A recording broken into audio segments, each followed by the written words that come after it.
என் தானியாஸ்ரீ 10ஆம் வகுப்பு.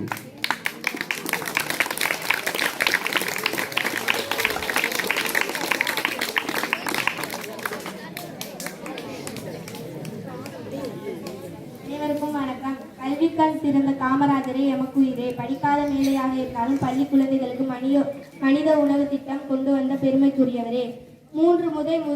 மூன்று முறை முதலமைச்சராக இருந்தாலும் தனது இறுதி காலம் வரை வாடகை வீட்டிலேயே வாழ்ந்த மக்களின் மைந்தனே.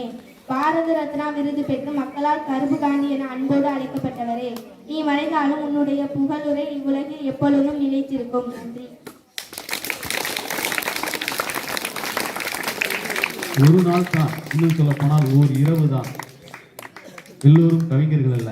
ஆனால் 6ஆம் வகுப்பு குழந்தைகள் முதல் 12ஆம் வகுப்பு வரை மிக கடுமையாக உழைத்து மிக நேர்த்தியாக கவிதை பாடியிருக்கிறீர்கள். அப்படி கவிதை பாடிய தானியாஸ்ரீக்கு நன்றி.